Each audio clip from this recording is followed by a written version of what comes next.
presentation. I am Ron Lipinski.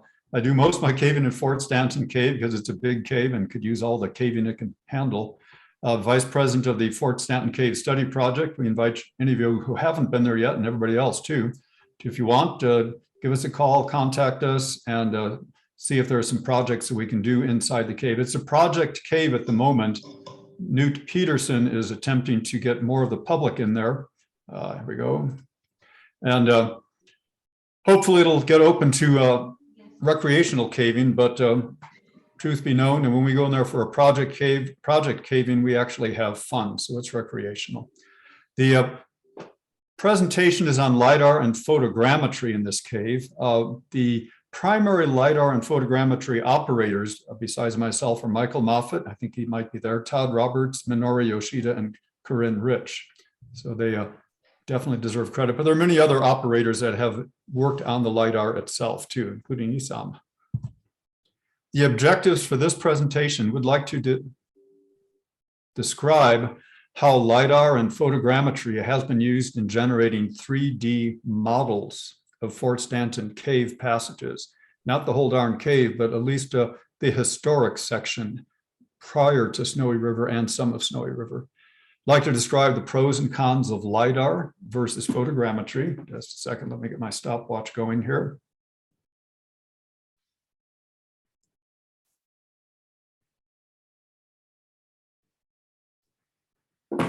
Like to display some of the results so you can see what the benefit of these 3D models are. And that's, we'll describe later how you will go about displaying 3D models. And then finally end up with just how do you go about doing this for your favorite caves so you can present your 3D results of caving at your grotto meetings. So why do we do 3D models? Well, one, it prevents damage as one option, one benefit. It allows personal exploration and trip planning that you can do without leaving footprints or leaving your office, so that when you do get in the cave, you're not wandering around. You can be focused on what needs to be done if you're doing project caving. A map, you get a portrayal of the cave several steps above traditional 2D maps. That is to say that you've got a plan view if you look at it from above, a profile and cross sections if you want it, and everything in between. So it's the next higher level of fidelity of mapping a cave.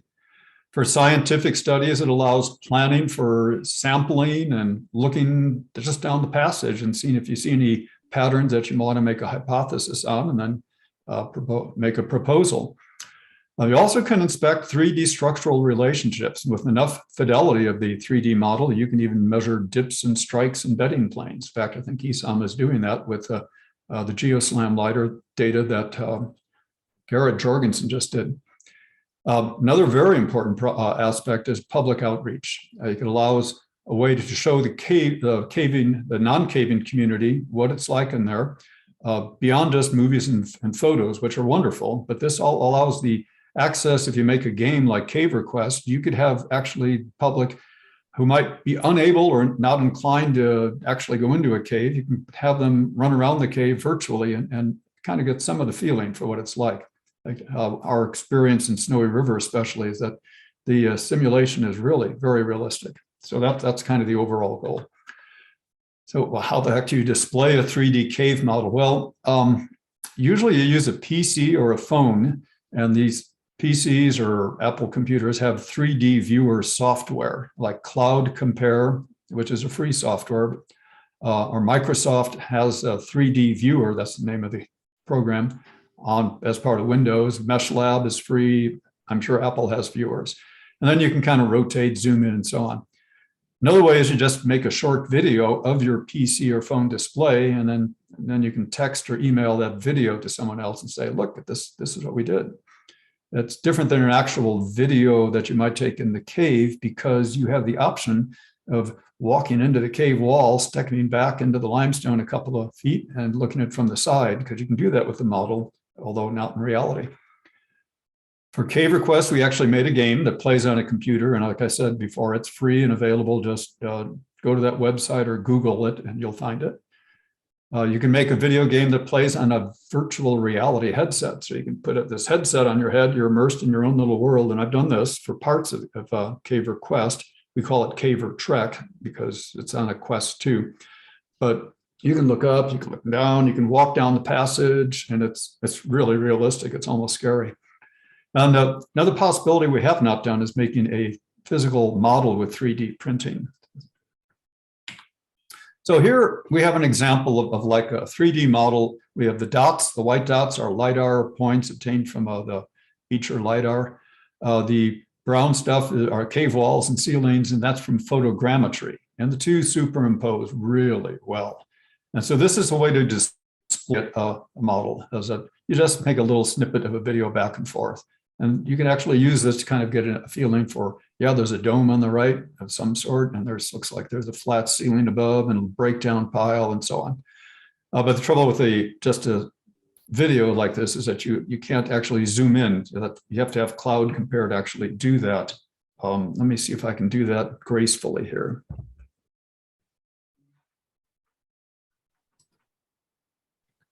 Okay, let me try again. Here we go to a different screen. Okay, so here's an example of what you can do when you've got cloud compare. You can zoom in, you can look to the right, look to the left, and so on. You can say, oh, okay, what's that over here? And so that really gives you the full benefit of the 3D model. You can answer questions from the audience and so on. So we're going to stop this and go back to the presentation.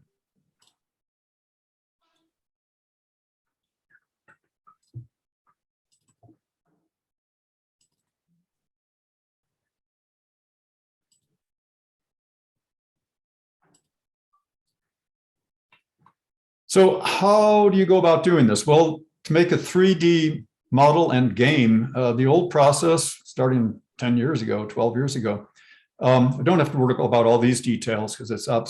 But basically, we started out with a 2D cave map, plan view, profile, cross sections. Then we used a CAD software, in this case, Blender 3D, where I just handcrafted the cave passage walls very crudely. And Pete Lindsley and his team took a lot of photos. We stitched those photos together and made wallpaper, and we plastered that wallpaper on the walls of a very crude 3D framework, and it actually looked pretty good. And so this was good enough to make a 3D model, and then we could display this with cloud compare and so on. But we also then with the next step, we added an avatar. We knew how to use Unity, like some of the Mist programs and the other games, and that added an extra benefit to it. So that's how it was the old days, but technology advanced, fortunately, and things got better. Along with LIDAR and photogrammetry, things got simpler. LIDAR, which is a laser beam, goes out to the wall, comes back, and you see how long it took, and you know how far away the wall is, and you get a zillion, thousands and thousands of points. So the LIDAR gives you lots of points called a point cloud that basically maps the walls and the ceiling. So it eliminates the having to translate a 2D map into a 3D map. Then you have to make a 3D mesh, and you lose some fidelity here because it's not quite a perfect thing. But you eliminate at least part of these two steps, and that's good. Photogrammetry is even better. It eliminates the first step, the second step, the fourth step, and the fifth step. I like it. The computer does all the work. And you end up with a very, very realistic 3D model right off the bat. They both result in a lot more wall detail. That's great. Both result in a larger file size in the final product. Well, okay. But computers are getting faster, so that's okay. Plus, the final file size, if it's too big, you can reduce it in size if you're willing to give up visual resolution. So there's a way to adjust it as needed. However, both the LIDAR and photogrammetry requires a cave survey with a genuine Sunto or disto, because that's more accurate. Because the LIDAR, the photogrammetry for sure will start to drift left or right as you kind of go down the cave, because it's all hinging off your very first couple of photos. And so after 10 cave widths down the passage there, it's starting to drift. LIDAR is not that bad, but it does also drift. So we do have to kind of be able to adjust things a little bit.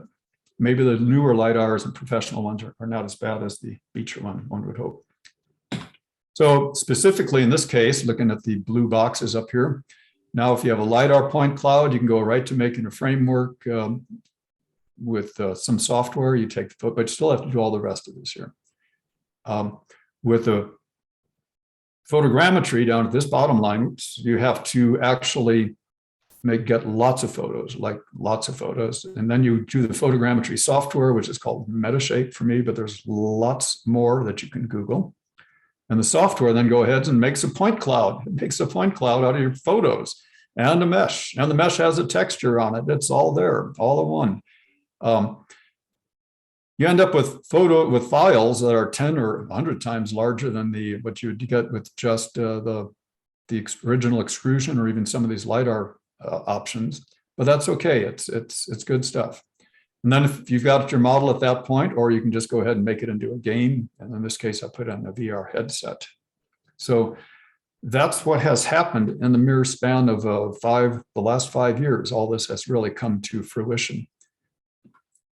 Now, let's compare and contrast. LIDAR, you don't need light with a LIDAR. It's got its own light called a laser. That's great. You don't need a ruler. It's its own ruler. So the scale is self-determined by the laser. You know, it comes out telling you in meters or feet, and what you see is is really in feet or meters. And the resolution is like a centimeter, sometimes a millimeter, and that's really good. Up is defined. It knows which way is gravity, and it knows the other direction is up. So that's good. When it comes time to make a mesh generation, and a mesh is basically a surface made out of little triangles. And you like meshes because it's a smaller file, and most of the gaming engines use meshes to make their images. So it has to go from points to meshes at some point. It's not as precise as I'd like, but maybe that's getting better. You'll see some examples there. Downside of LIDAR is it can be expensive. The Zeb GeoSlam LIDAR is $40,000. So it's best to borrow it if you can. And we'll get into that later.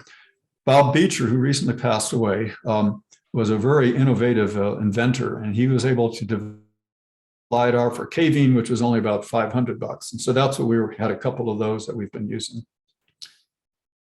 Photogrammetry, what are the pros and cons? You need a lot of light because the caves are dark, and you can't just do a long time exposure if you're going to make thousands of photos.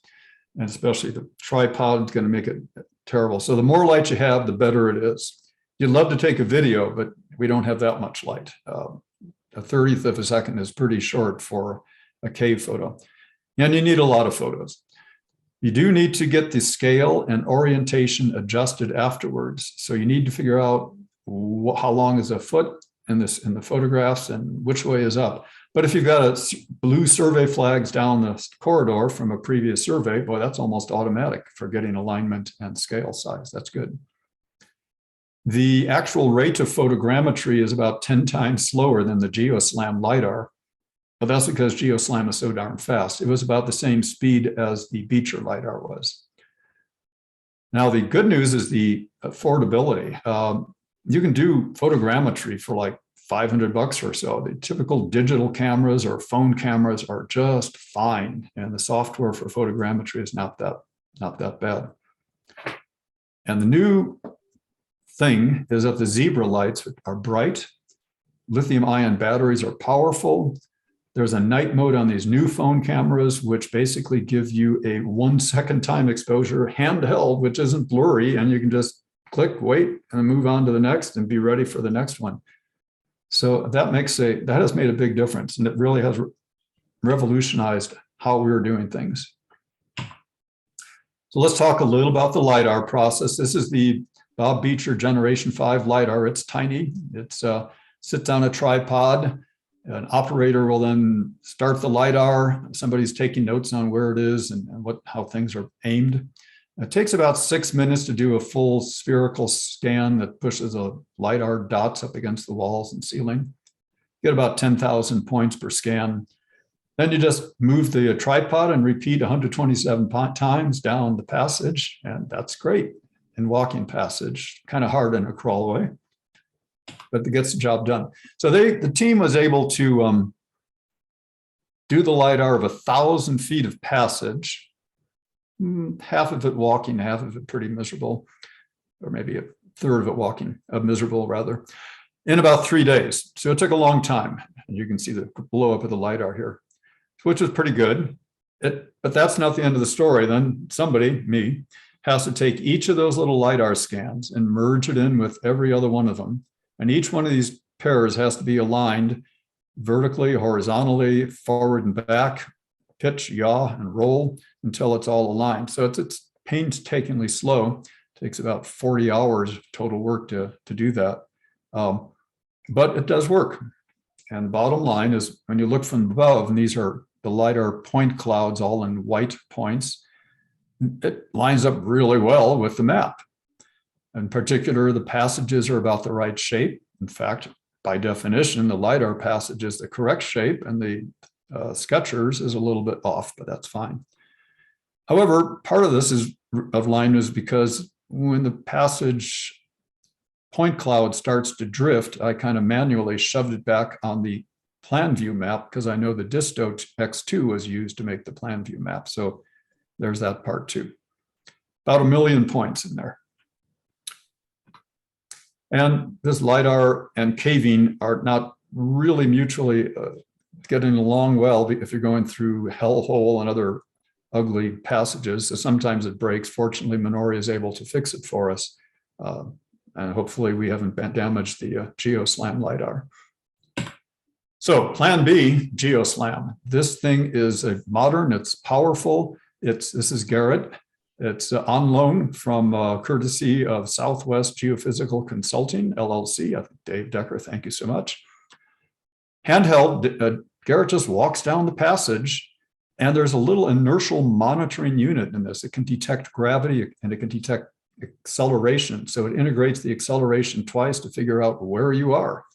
And so it tracks you all the way. And then if you come back to the same place where you started and you tell it that's where you started, it does sort of a loop closure and increases the accuracy. Very fast, very dense point cloud. So Garrett was able to do 3,000 feet of passage in 6 hours, all by himself. The rest of us were there taking pictures. And this was compared to my estimate with the Beecher LIDAR of it being about 20 entries, each at about 8 hours or so. So it's a lot faster. So we're very pleased with that. So this is kind of the results you end up with getting. Here's a display technique. So this is basically the entrance, not Lincoln Caverns. You can see the juniper trees and the pinions up on this hillside and the little sinkhole there going into the cave and the cave passages here and there. And this is something you just can only see from inside the bedrock and you can only see with the 3D model. And it gives you an understanding of the relationships. For example, the bottom of this pit is a giant breakdown pile. And so this passage, the original passage, was going elsewhere or just doing fine until the breakdown started coming down and making a dome and making this entry here. So that's kind of cool. Also, even more than just cool is Isam noted that you could get dip, strike, and find fault lines and all sorts of things. So you can do scientific study with this information right off the bat. Here's a picture of the GeoSlam result of the first part of Lincoln Caverns. And Babs Burrow is probably over here on the right with the yellow. And this is Chuck's dome at the top there, Chuck Carraro. And the red thing is going on to the rest of Lincoln Caverns. So it gives you a fine visualization. So eminent, wonderful success for GeoSlam. We're really pleased with that. So the next step after having a bunch of LIDAR points is you got to make that mesh so you can kind of put some sort of a texture on it to make it look more cave-like. Here's an example of the Beecher data set, all the white points, which is really good. And then trying to make a mesh, there's the software that normally tries to connect these dots into a mesh is not perfect. And you can see it just didn't get into this tight spot there, but most of it worked pretty well. So maybe there's improvements there that can be made. Here's the same mesh as seen in black and white. And you can see some of the texture and it is getting a lot of the nooks and crannies. So the passages do look a lot more cave-like and a lot more true to life. So now you can start getting a little more accurate estimates of volume and stuff. Okay, that's LIDAR. Or you can use photogrammetry. So here's photogrammetry now. And our original cave request, I was just extruding crude walls, and I took just a prototypic cave wall. This is from Snowy River, and kind of slapped it onto the walls in the entrance, and it looked pretty decent. And the typical ceiling looked okay. Typical floor dirt, yep. Typical trail, yeah. So it looks okay. It gives you the feeling, it gives you the knowledge if you hang a right and you go to the entrance, and so on. But it does not really true to life on what's actually there. So use photogrammetry, and you get more realistic views of things. It's 3D right off the bat, and you've got real wall textures on the real bumps and nooks and crannies. You've got a little marker bed of some sort here. You might even be able to see some fault lines. You got boulders, trail. So this entry into the concept of photogrammetry was very encouraging. So I said, yeah, let's do that. So in new section, which was mostly LIDAR and meshed from LIDAR, we asked Todd and Michael to take a lot of photos of the really pretty areas and the high formation areas and see whether or not we could get those into photogrammetry and put those models into the more crude mesh of the passage and make sort of a hybrid model. It might enable us to get the best of both worlds. Here's what Todd did with Pagoda Passage. As you can see, this looks darned good. 417 photos, maybe a little bit overkill, but he got the job done very well. Every one of these stalagmites, you have to have pictures from all 6 sides of it or 5 sides of it if you don't want to have any missing pieces.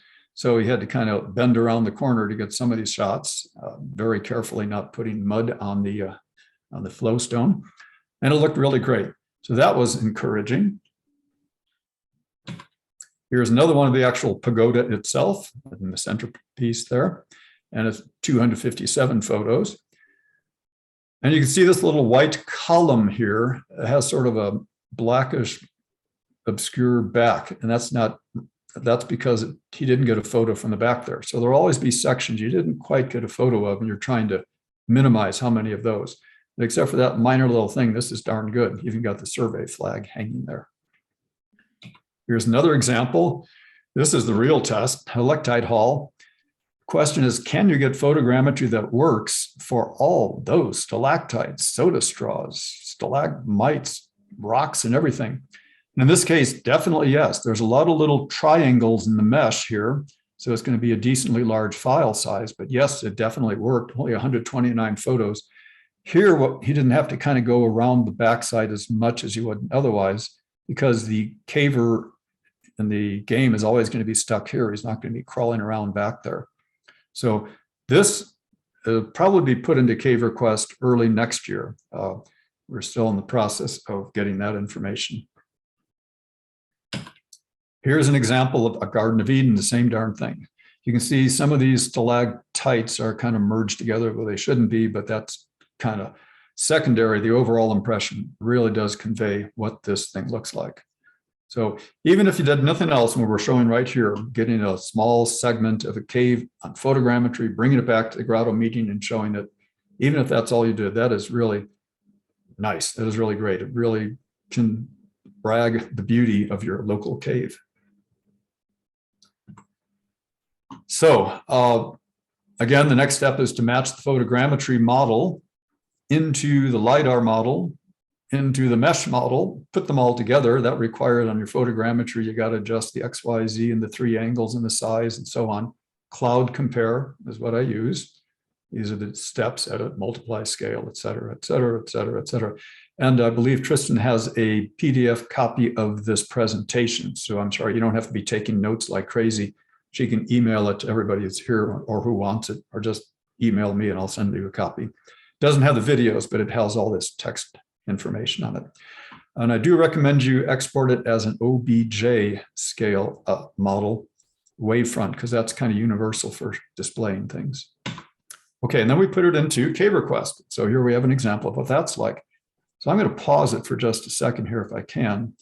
Okay, so here we see, well, we see these beautiful formations here, which we got from the photogrammetry and the stalagmites from photogrammetry.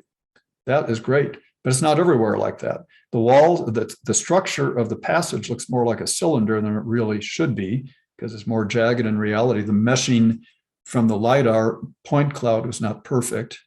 And the walls are just kind of generic wallpaper. They look about right because they came from this area. And I manually just built some stalactites to hang from the ceiling based on pictures that Alex Seaton had taken and Michael. So, but it's darn good. It's just not as perfect as we might like to have.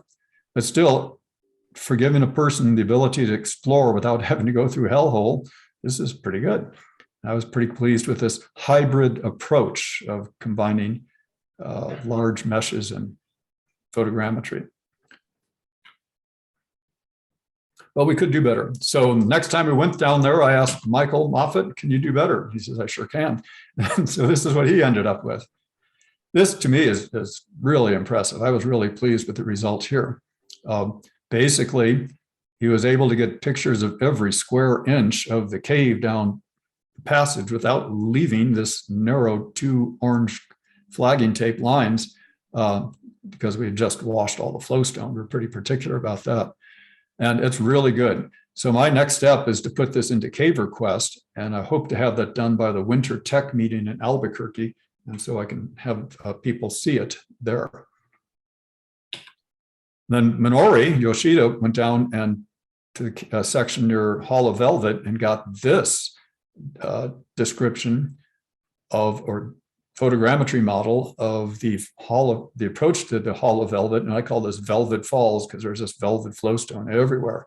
And so this is really very nice photogrammetry result. So bottom line is that photogrammetry using zebra lights and bright lights and lithium ion batteries seems to be working quite well. We'll continue to do that in the future. Okay, so how do we do this? The basic for photogrammetry is that you take a lot of photos and every single photo has to overlap by at least 70%. The goal here is to get every square inch of interest in at least 3 photos. And the reason for that is as follows. If you close one eye and you just, well, we'll get to that shortly, because that's how you get 3D information. And the other thing you have to do is move transversely between shots. Don't just rotate in place. So now if you close one eye, you just rotate your head. You don't get any 3D information. But if you close your eye and then you go left and right, yeah, you can see the foreground moves, the background doesn't. That's 3D information. And that's what you're trying to do. And so if you're trying to get a model of a stalagmite, you have to go all the way around it, like lots of steps. You don't want to go more than like a 20 or 30 degree change in angle, or you won't, software won't be able to handle it. So he's recommending 16 here. Other thing is if you're inside a cave room, you want to kind of take pictures of the far wall and just kind of cruise around taking pictures of the far wall.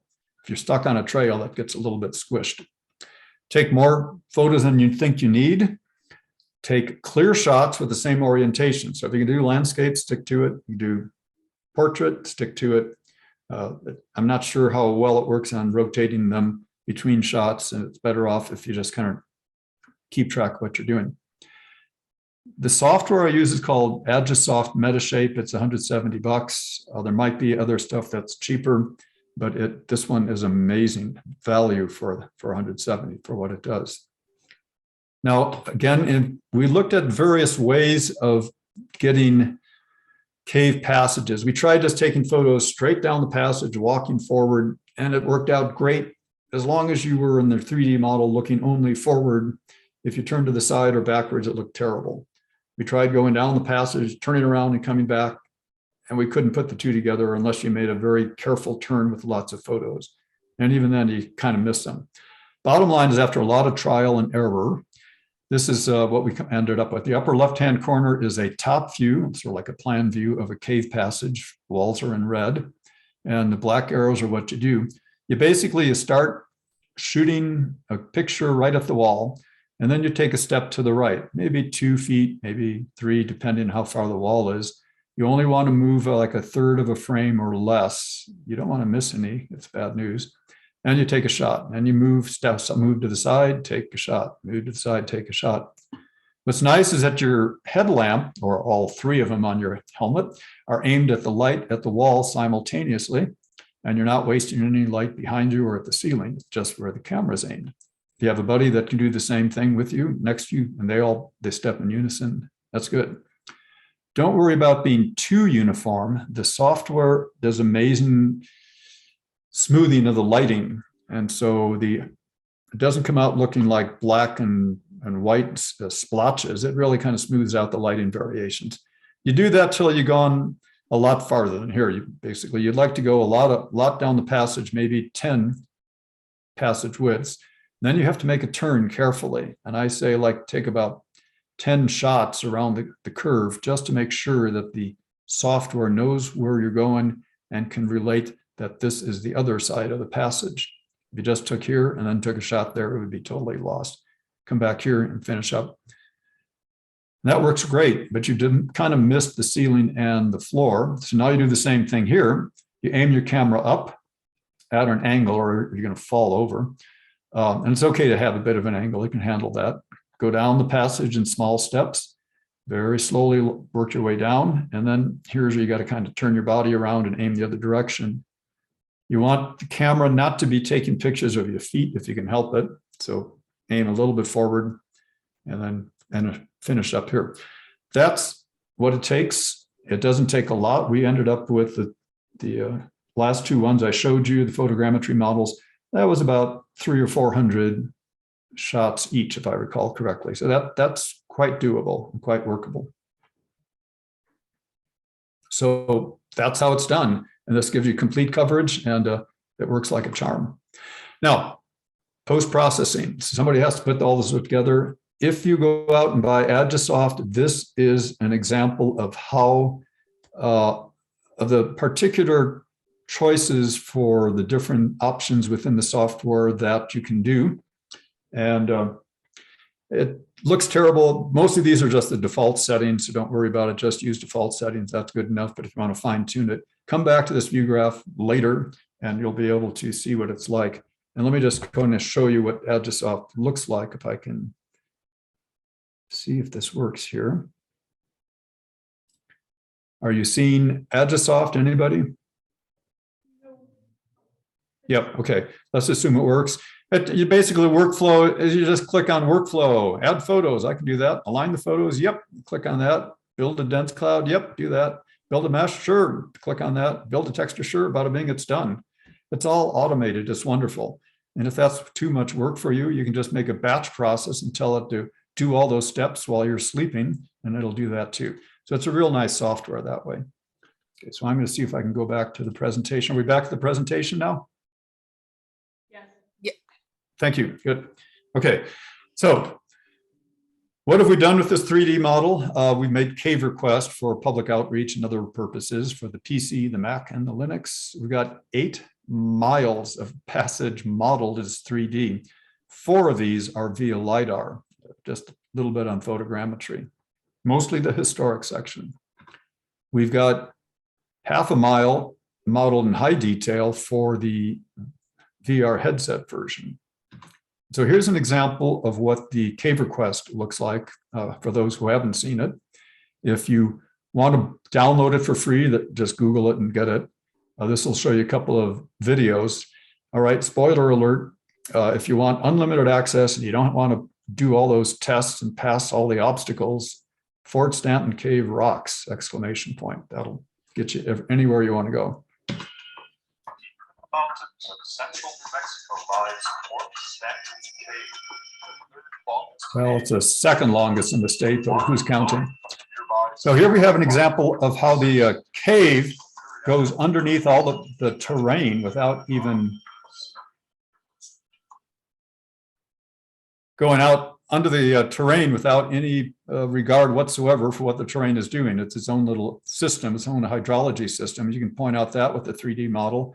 And also when you go into the cave, you can show what it's like. You can get familiarized. And here's an example of the fine photogrammetry generated textures that we used in the cave that helps to convey it much more realistically than it would be with those other textures we had. So I'm just going to call it quits here. And then here we have Snowy River. This was not done with photogrammetry. This was just done with LIDAR, a Cavatron LIDAR actually. And but Pete Lindsley had taken a picture of every square foot of passage wall. So I said, okay, I can do that in ceiling. So I just painstakingly plastered his photos onto the model, and it looks darn good. The riverbed itself could look better, but you can also do all sorts of science things, and cave notes and so on. So the cave request is an educational tool that's actually being ported to some of the middle school and high school kids to help them get educated in the caving area. Next step, of course, is to go to Caver Trek VR virtual reality headset. And this is only just beginning, and we're starting to put more and more onto it, but it is not really released to the general overall public. But if you really want to, if you have a headset and want to get a copy of it, just let me know and I can do it. Here's an example. This is actually me walking around with record mode on, and you can kind of look at the ceiling, and I'm actually in my own world. I mean, I can walk down the hall, and I think I'm walking down the cave. And it's kind of a nice little fully immersive thing. This particular game has an element where vandals have left beer cans in the cave, so we need to pick them up, belch beer, drop them into our plasma incinerator, which is what's really inside those guano packs. And there we are. And you walk down the cave. So it's very fun for me to do, and it's very satisfying to give it to someone new. And if they have that on for about a minute and they just go to back, that's pretty neat. That's great. If they have it on and they refuse to take it off and they wear off the battery, that's a caver. We've had a couple of people have done that, which is really nice. This was actually shown at the International Convention in France just this past year. John Moses went there. And you can just keep walking down the passage. There's a couple of 1,000 feet of passage to walk down. Okay, so summary: LIDAR and photogrammetry offer very convenient ways to capture the 3D nature of cave passages. And we've had 4 miles of Fort Stanton Cave that have been LIDAR'd or just started. LIDAR provides very accurate point clouds, a little off on the generation of mesh, but if you need wall textures, you've got to do that step, but it's not bad.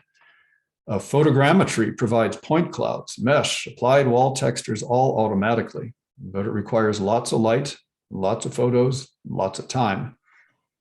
We're just beginning to use photogrammetry in Fort Stanton Cave, but the hybrid approach of LIDAR and photogrammetry, it seems to be a good compromise for now on making these 3D models.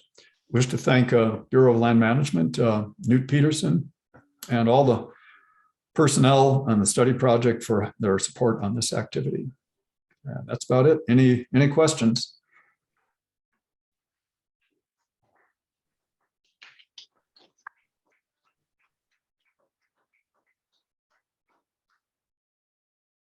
I will do it in the back for now.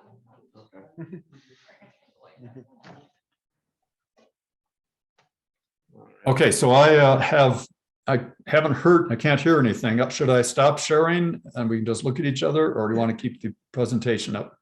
I think we're good for now. We're just turning the lights back on in the room, so we'll see if anyone has any questions for you. Okay. Any questions? Is this recording going to be available to us? Recording of this presentation? Yes. Oh, yes.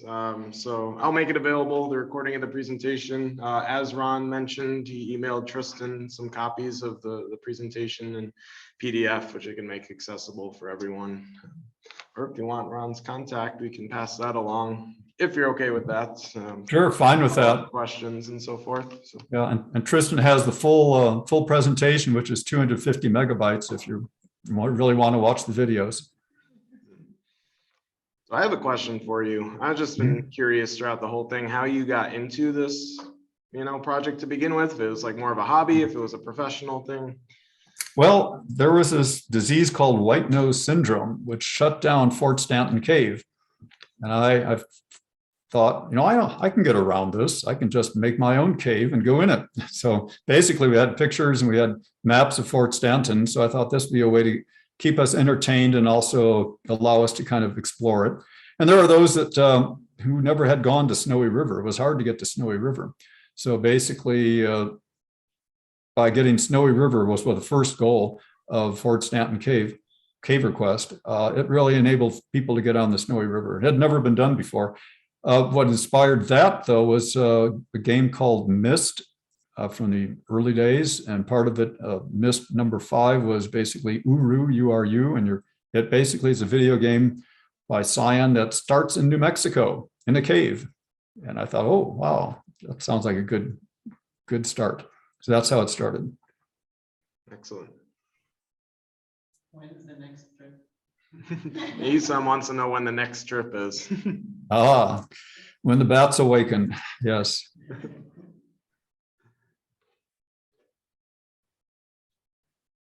Any other questions from the group? Any questions from those of you on Zoom? Going once, going twice. Thank you, Deborah. All right. Well, thanks a lot, Ron, for your time and your energy and your efforts into putting this together and, doing all this for cave conservation and education, and also sharing it with us. It can not always a small ask to dedicate 45 minutes to present, and then also the time and energy to put it together. So we certainly appreciate it. And as we transition into the PVG business section of the meeting, you're more than welcome to stick around and see what goes on, or if you want to log off, that's completely understandable. Okay, I appreciate it. My pleasure doing this. I do have other things I do need to get back to at this point, so I will get to do and have a good meeting. And hopefully we'll see you sometime in the cave. Yeah, look forward to formally meeting you in person someday. And also, I hope some point you do go in and do photogrammetry of all those wonderful caves in the Carlsbad area, and at least one of them, and do at least a video of what the 3D model looks like, and you can send that to me, and that'd be great. You should be able to do this from here at this point on. Sure.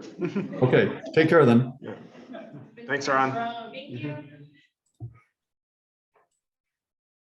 So I suggest with the Grotto funds that we're slowly building up, that like $40,000 device you had mentioned seems pretty good, right? No, we'll keep the meeting going just for all the details. All right, so I will pull up the PVG section of this. I'll see if it loads or not.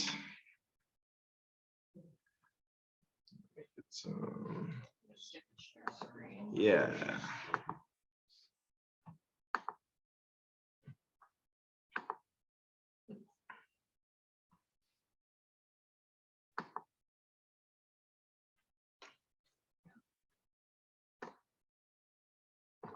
All right.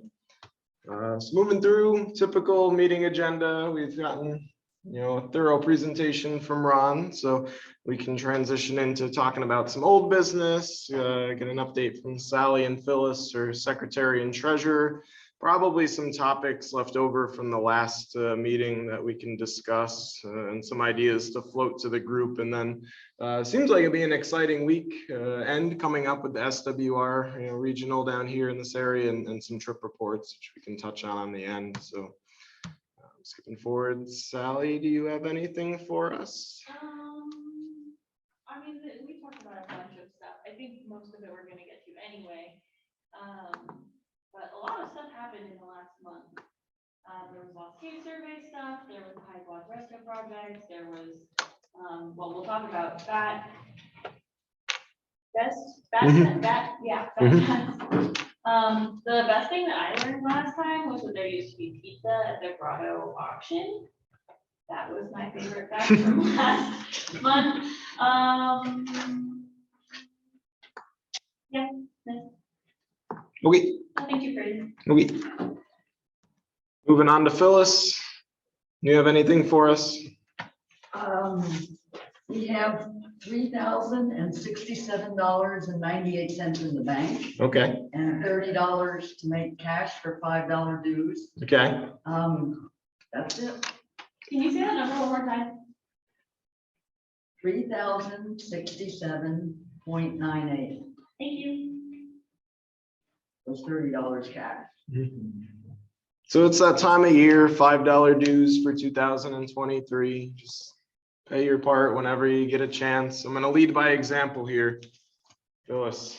Okay, Got I did bring a list of people who have paid. Okay. It would be interesting to see whether you're on there or not. Shouldn't be for this year. So this is Okay. for myself and Tristan. Okay. All right, so we can move on to some old business. I know not everyone was here at the last meeting and not everyone that was here at the last meeting is here today.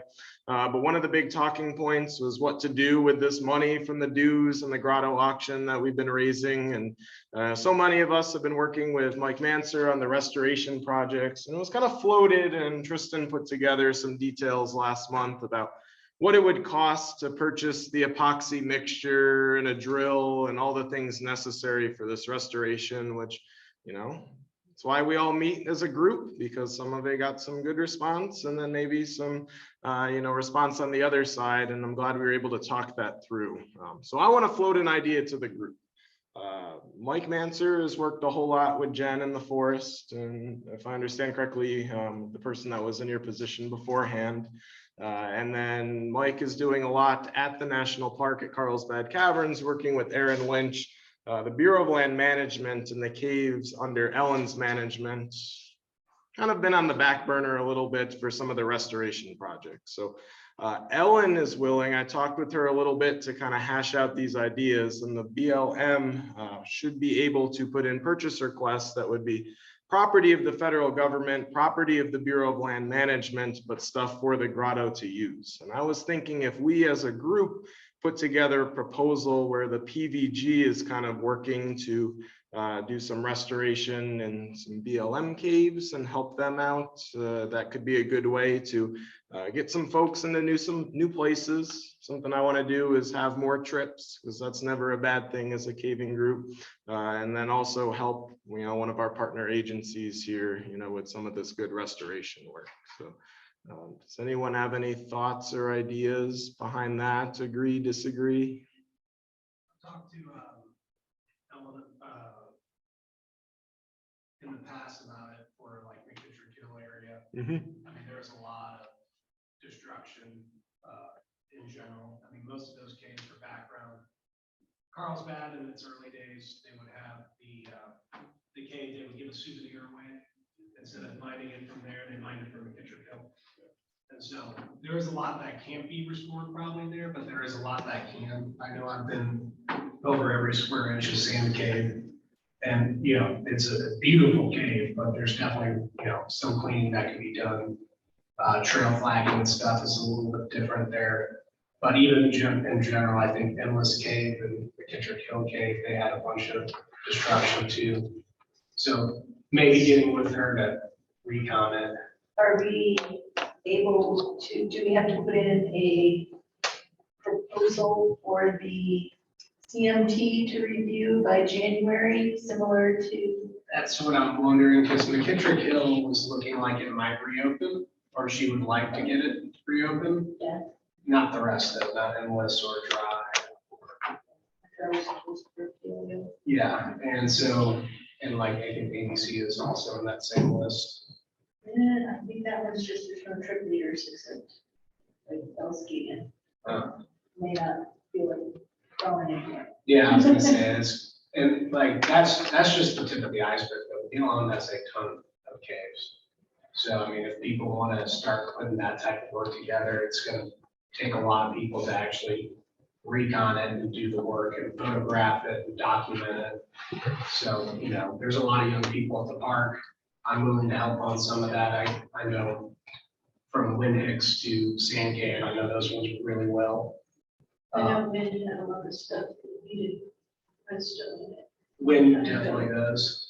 Yeah, in talking with Ellen, it seemed like hashing out the details of the proposal, like start small and then work our way up into bigger things. So having knowledge that there are at least like one cave or two caves that we can focus on and get this work going, and also factoring in that, we're doing this repair work, but it also helps like the Bureau of Land Management with like photographing the cave, and if there's like gates or locks or whatnot that we can inspect on these processes, it goes a long way. So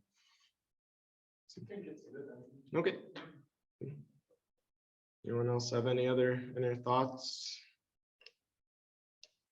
All right, so what I'm kind of proposing, and I can touch base with Ellen about some of a timeline and a detail for this and what any purchase request would need to look like on her end. We have just transferred over into the 2023 fiscal year for the federal government. So in theory, lots of money for lots of projects to do some stuff, and in theory for that. But it is it's kind of a busy month for me in November, and then not sure, one of the things we'll touch upon later on is the plan for the Grotto auction later this winter, but maybe somewhere around like December or January, a few of us could have worked together on like a proposal, and then we'll present the proposal at the meeting for everyone to offer some ideas and feedback and proceed from there. Does that sound like it could be a reasonable and good timeline for everyone? All right. January is probably a good idea. Excellent. We'll obviously have to bring it to a vote just because Sure. everyone's going to be traveling back for holidays. So, Yep. And January is a nice time to kind of like reset and like plan out some trips, you know, throughout the rest of the year. And that way folks can, you know, ask for time off if they need it or make travel arrangements and have that stuff ready to go. So cool. Smooth on that. Any other old business from the last few meetings anyone would like to bring up, talk about? All right, National Public Lands Day. A few of us, myself, Morgan, and then the new elevator mechanic at Carlsbad Caverns, Daniel, went out with Ellen and picked up some trash around the Parks Ranch campground. Surprisingly little amount of trash, which is a good thumbs up for that. About 2 bags worth, also about a 6-pack worth of, I think it was Corona beer taken from inside of the cave. The graffiti is still there for the SWR folks, but we did a reconnaissance mission on that. So wherever you celebrated National Public Lands Day, hopefully you picked up some trash in Carlsbad, and you know, we can do that every day, help protect these places. But all right, so some new business, sort of some old business. Kind of along the same lines as the restoration with the Bureau of Land Management. You know, we had those lost cave survey trips and some of that knowledge. So working with the Bureau of Land Management to see what they need, and maybe that can be in conjunction with some of the restoration as resurveying some areas. I know Deborah was interested in hosting some training sessions for the Compass online system. So taking all the survey data you physically get in the cave and then putting it onto the online software. So Deborah, if you're still in the meeting here, if you want to touch base on that a little bit. I'm not sure what any planning session and timeline looks like for you at the moment. Yeah, so I was hoping to be a little farther along in my healing than I am, but I'm going to put a Google form together tomorrow. So if you can help me send that out, so we can maybe look in the next couple of months. So we need to do one for Compass and also setting up Illustrator and kind of looking at the program and looking at examples of cave maps and cave data and those pieces. So some of the back end stuff for the next couple of months, especially while it's cold. So I'll put a as I said, a Google form together so people can pick their days. But in general, do you guys is there a preference between weekends or weeknights? Does anyone have a preference? Weeknights. Seems like weeknights was a consensus from the group here. Monday, Tuesdays, Wednesdays? Yeah, sure. Yeah, sure. Okay, cool. Just wanted to put, but yeah, just do a couple hours and hate to say like probably at Pat's house, which I found out now my neighbors apparently affectionately call it the Ranger House. Oh, nice. Yeah. So come and then yeah, so that's the big one. And then while I have you guys on new business, I got contacted. I know the park got contacted by a school group from Colorado, apparently caused a little bit of trouble, but somehow I got contacted by the same group. And they're coming in March. Have you do anything about this, Anthony? I do not know. Okay, well, you'll probably hear soon. Okay. Anyway.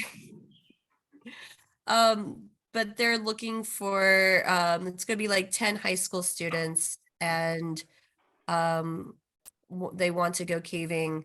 And so I will be probably sending emails to a bunch of people Um, but I know they've already contacted Carlsbad Caverns and doing trips and stuff like that.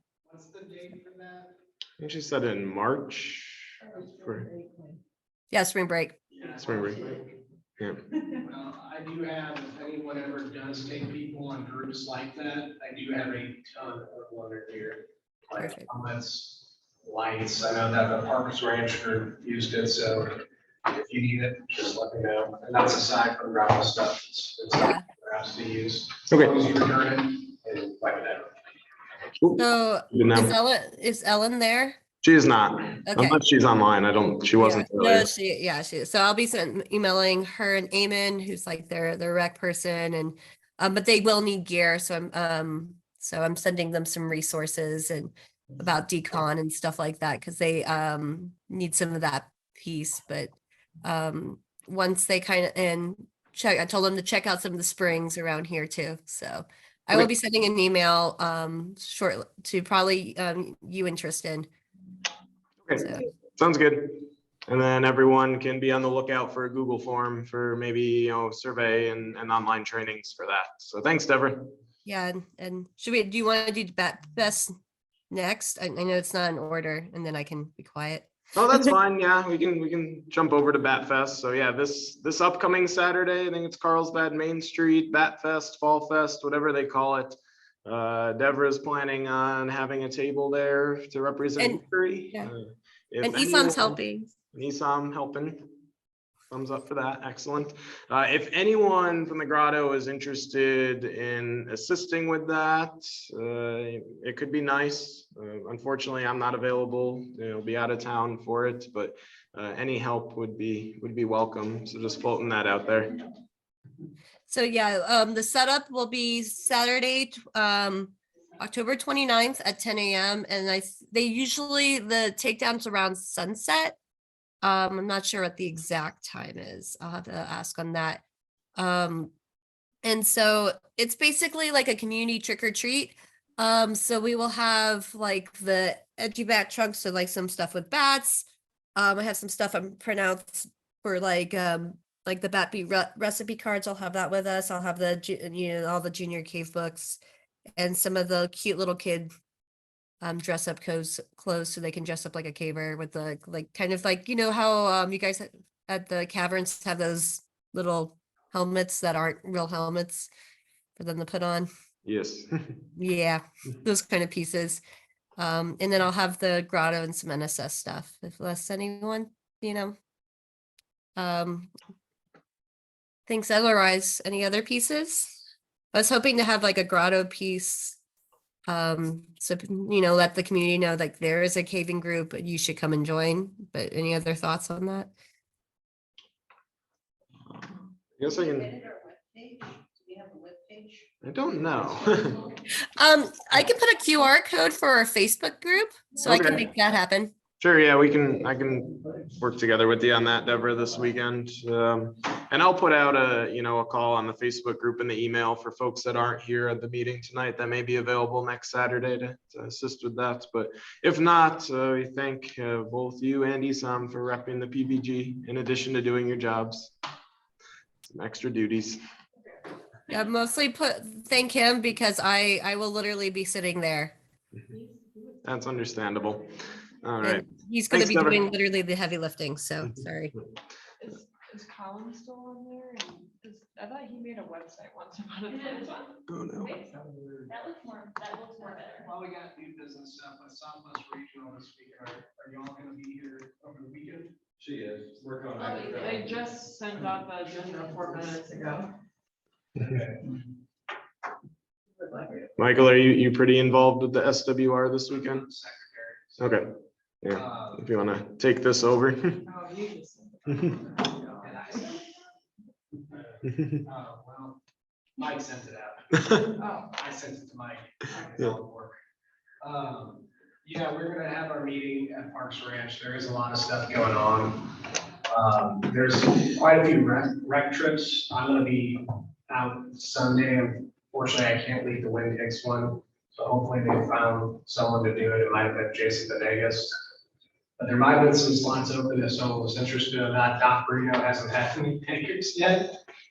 If you're my size, taco is really tight. But there's Parks Ranch is obviously open. They're doing uncabled camouflage. Tom Bemis and Larry were here earlier. I think they're going to be on that. Mike Mansner's doing that. I don't know. I'd say that this time. Just because I'm Well, he's overstretched. they're doing. But like I said, if you guys would have been here, there's going to be, So they're. there's a lot of caves that are just in that area, especially in the gypsum Junction areas. boxes, so That they're having to have a keep lot them of different up. simulations. There's some workouts, some of them, but Alicia's gonna be here doing that. yeah, if you shoot me your contact, like I said, we'll be at Parks Ranch, it's just like Beal and Wood, and we're gonna have our meeting there. I think we might be doing some vertical practice on the black wall. I don't know. We haven't decided that exactly yet. When you doing Probably Saturday after the Parks Ranch meeting. I think like I said, they got the permits for Sunday just because they thought it'd be late in the day. I wish they had done wind hicks Saturday, but yeah, that didn't work. So, Ellen's out of town, so she can't change the permit on it. But there is plenty of other caves to go to. So, we'll kind of just see where the wind blows on that. And if anyone goes to the meeting, just get with me afterwards. And I can give you some information. So for the folks on the Zoom call and then also for the recording, if anyone's tuning in later, Michael Moffett was just given some details about the SWR meeting this weekend at Parks Ranch. So 9 o'clock for the business meeting on Saturday, and then a whole lot of caving opportunities after that, maybe some vertical practice. So if anyone's interested in maybe getting on any of those trips, you can contact Michael directly, or I know Janice Tucker is leading a lot of the organization for it, so you can shoot her an email as well. Talked about Bat Fest in Carlsbad Main Street. So kind of the next thing I wanted to bring up, I know the Grotto auction is a big thing and it can be a whole lot of fun. I've never really been involved in like the whole process of like organizing it, so I was thinking it might be nice ahead of time if we like predetermined what the funds raised for the Grotto auction are going to go to, and that may be more of an incentive for folks to participate and participate in the auction. Then we can have pizza. I think that's worthy of some executive power here, because the pizza parties in the past are always good. But I know at last meeting it was talked about maybe doing a donation to like the Cave Sim folks and some other things. So if there's anything that may be worth putting a few dollars toward from the Grotto funds, you can think about the auction. But for some of the experienced members here in the PBG, is the Grotto auction, is that like a December thing? Is it a January? I know it's in the winter. The first one was in June. Okay. Because they had it down at the beach, Mhm. down along the river. Okay. And I wonder why we have it. We don't have enough participants. Mm-hmm. We have members, but they don't come. Yeah. And COVID killed that. The first one we raised about $2,500. Last year we raised about 300. Is it worth it? Mm-hmm. It's a good question. We spent more, I think, on pizza than we made.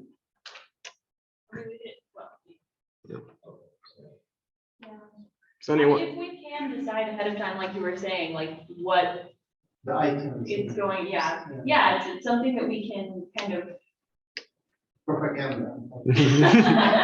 yeah. advertise a little bit, get people excited for, that it's going to a specific cause rather than just kind of, sitting there for discussion later on. Because even today, there was a presentation that people were excited about and we had better attendance for the presentation, not like great, but like a little, there were people that came who don't always come. So if we can do a better job of advertising it, we might get a better turnout and we might make more money. Well, New Mexico Tech and like the Sea Valley and all those other grottos, we're all actually pretty interconnected.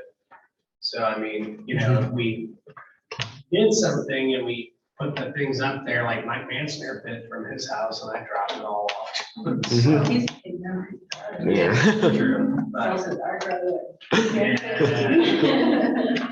so anyway, it's food for thought, but I understand Phyllis's sentiment on it too. So Yeah. maybe we table it for now and think on it on the next one. Sure, yeah. On that note though, with the December thing, usually there's like a party in December instead of a meeting. Okay, So rather than, having a presenter and all that stuff, like, please, okay.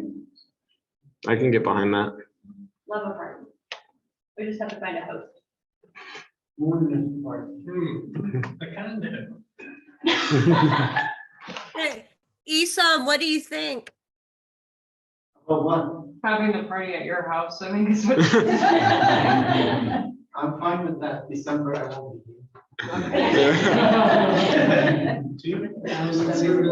Yeah. Good plan. All right, so we can revisit the plans for that and hash out some plans for a holiday party in December.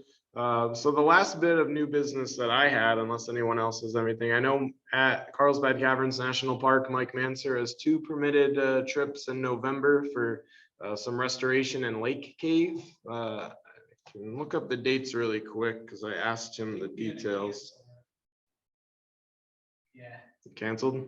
yeah, so I was on that one for not this, or for the second week of November, but because of the roads still being closed, I think we had to cancel. Okay. I'm pretty sure he emailed it out, someone else told me. I Okay. forgot.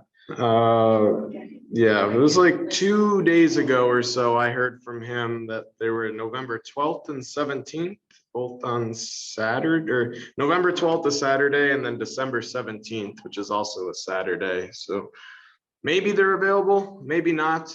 If you're interested, reach out to Mike. Could be a neat opportunity. If they are canceled, there are plans for more Lake Cave stuff, because I know that's something that Aaron Lynch really is supportive of, doing some restoration in that cave. So if you haven't been, it's very pretty. The hike is a hike. You'll earn your cave trip for sure with some pretties at the end, but just to prepare for that. But if anyone's interested, feel free to let me know. Feel free to let Mike know, and we can, get you situated on a trip, whether it's for these 2 or ones in the future. Anyone else have any other new business that they'd like to bring up? Not new business, more of an announcement, just, Mickery, we've got our latest annual report. And so I'll just pass them out, so you'll know what we've been doing for the past year or so. You all got it. So, So George is passing out the 2022 yearly report for Nickery to folks, so those are available if anyone's interested. All right, so moving on just to the last bit of things. Trip reports, upcoming trips, member news. Our folks from Philadelphia, what have you been up to this week? We're up in the high quads. Oh, nice. It's been a good time. Good. We saw 9-inch salamanders today. Wow. Crazy. Red leg. I thought it was a snake. I was the first one down, so I just see it folded over. I was like, oh no, it's a snake in the cave. And it's just like they're just everywhere on the wall. It's like. We didn't see anything last time. We saw a tarantula on the way there. Crossing the road. Yeah, I had to pull over to see them. Saw that. They were braving the rainstorm early in the week, up there and past. Winds were howling.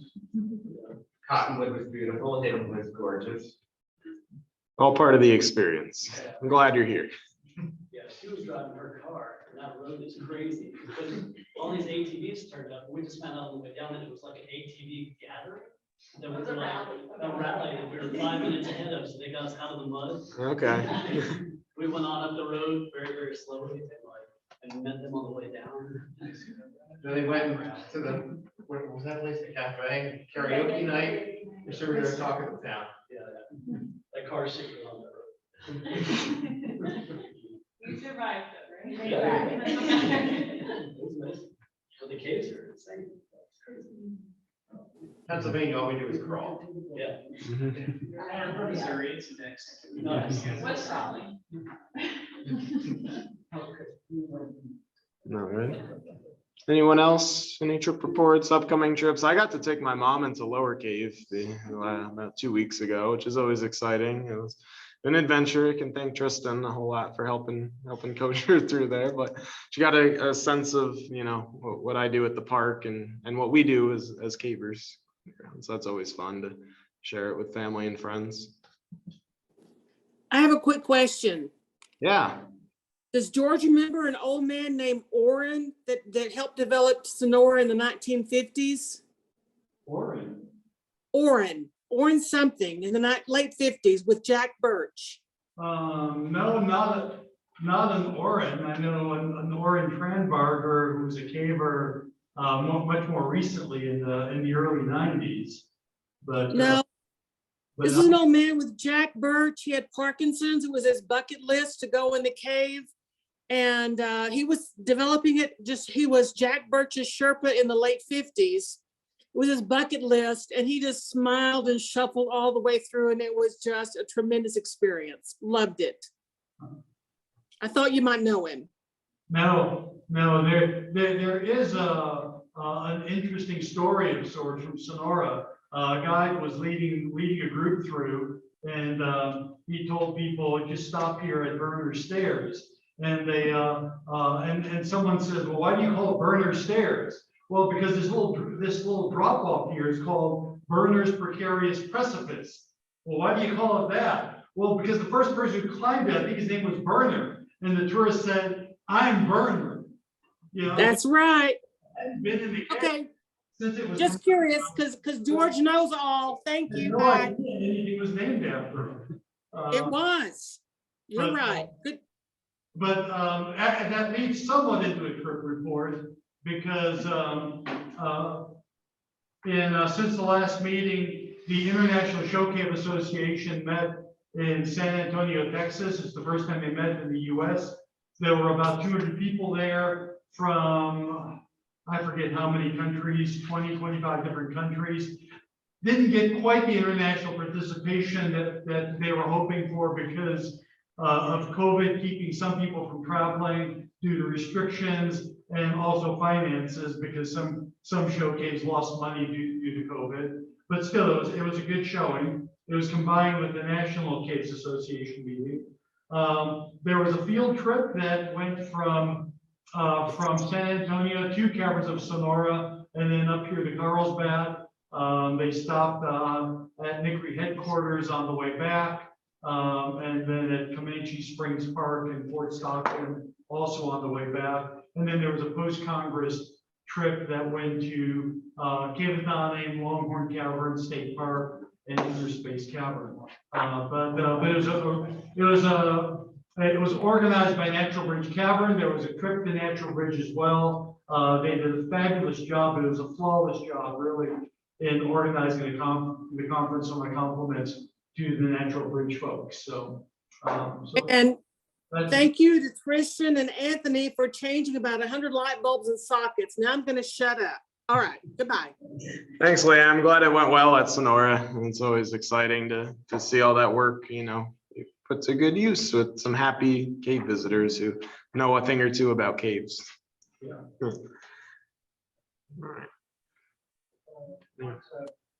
Fort Stanton and that trip was actually not too long ago that Ron was showing that we did Lincoln Caverns.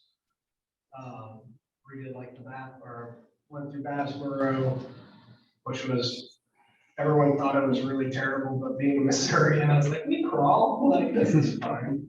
Just a little sketchy on the Breccia side, but it was an excellent trip. I mean, we gathered a ton of data just from my end and not the Nori's side and Ron's side. I took 1,400 pictures. So I actually, I used a handheld gimbal. So I have one of my original DJI Osmo mobiles, and I have a Pixel 6 XL Pro. So all those photos that were stitched together are all from this photo right here.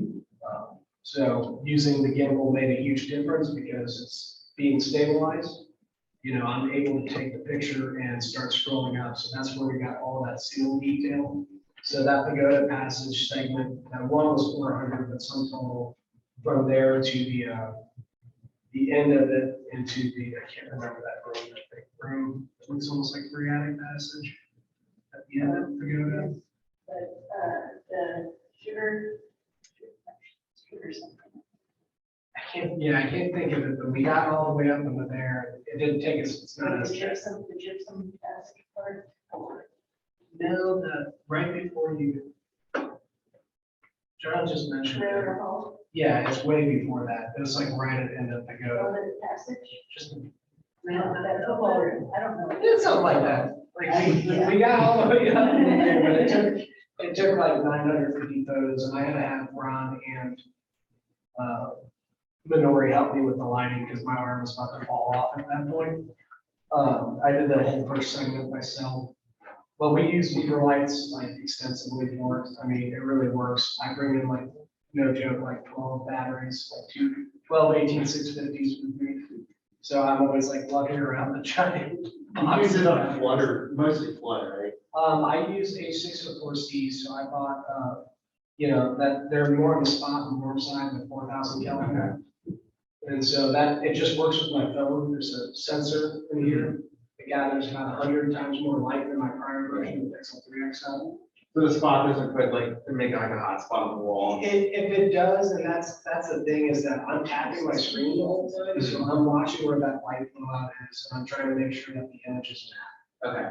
And so, that requires it takes a little bit extra of a second.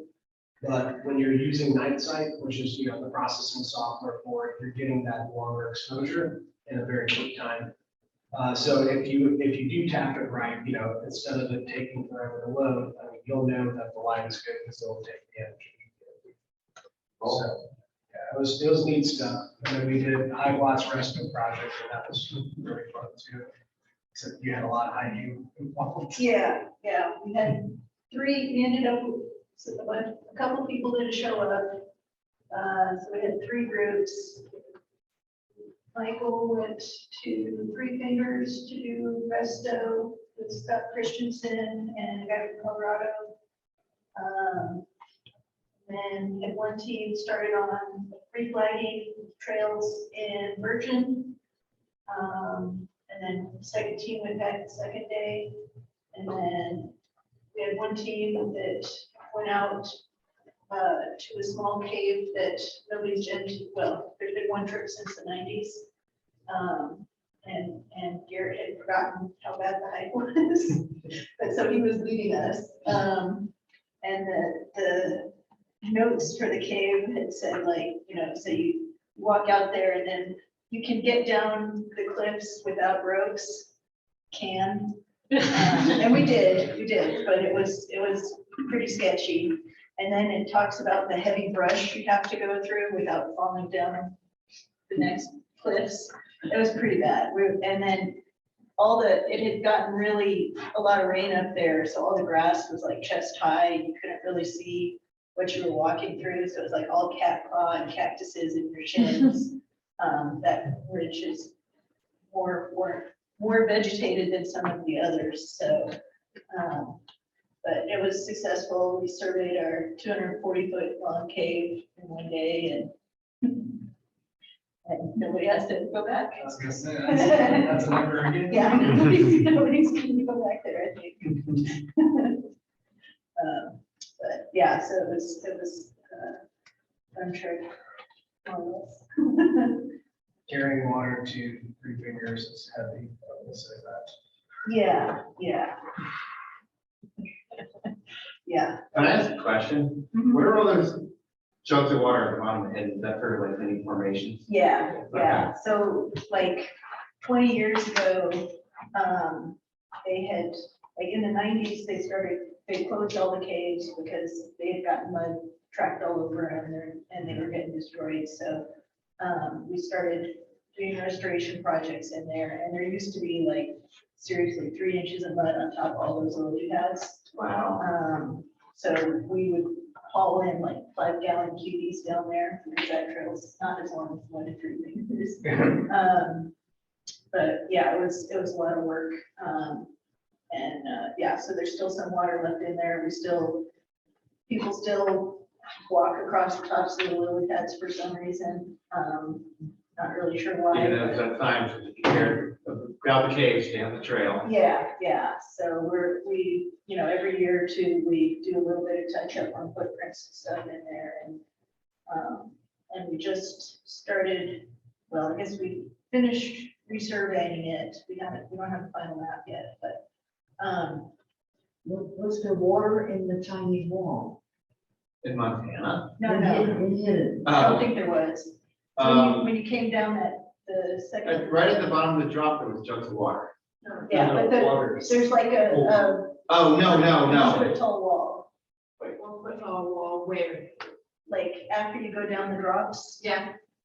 And you go first in the room on the Oh, left, there's. yeah, no, like there was a no big water. redstone wall. Oh, okay. Oh, No water. I thought maybe, Yeah, yeah. I thought maybe you had a treat. We had a treat anyway. I think it's been wet twice in 20 years. I've seen it more than twice, but I've been there a lot. So, yeah. But yeah, that was that. And then I also went to the Western Region meeting at Great Basin in Nevada. And so that was a lot of fun, just sort of seeing how other regions are doing their meetings, and they had an auction as well. Kevin bought me, which is the cooler. And we went to Old Man Cave, which all their caves there are filled with pack rat. They're sort of gross. There's nice parts in it too, but yeah, so it was a fun trip. So a lot of people haven't seen it in a while. Yeah, You can make jewelry out of the amber rat. yeah, I don't think so. You don't want No. Speaking of, it's gypsum season, so who wants to go explore some gypsum holes, because that will be coming up to. Don't sell it. Just kidding. You're really awesome. All right, so move on. Last thing, something I just wanted to conclude with, you know, we're all out and about doing fun trips and projects and caving with old friends and new friends. I know at least in like the last week and a half or so, just in my kind of like out of touch with the caving community, like, you know, newsfeed, I've seen at least like one tragic incident with a cave diver, and there was also another SAR event up in the Black Hills. It was like an 18-hour rescue, and at least 1 or 2 other events that have been made aware of. Just be safe, cave smart. I know we're all capable of that, but good reminders all abound. One thing, if you're not aware, the NSS is redoing its website. And I tried to log in today, was having some problems. I contacted the office and they said, yeah, they're working on it. They appreciate feedback. So if you run into problems with the NSS website, just, you know, let them know. They're actively working on it, and they appreciate the help shaking out any bugs that they haven't discovered yet. All right. So with all that being said, that ends what I had prepared for the formal section of the meeting. Last call if anyone wants to bring anything else, or else we can consider this meeting adjourned, meet again formally in November. All right. Who's presenting next time? Stand by. Oh, ask people who wants to present. Deborah just wants to know who's presenting next meeting. If anyone's interested, you know who to contact. If she wants to talk about her Alaska trip. I can do that next time. Okay. All right, well, you're presenting, Deborah. All right, that makes it easy. Okay, thanks. Oh, we made the official notes. Yeah, you sure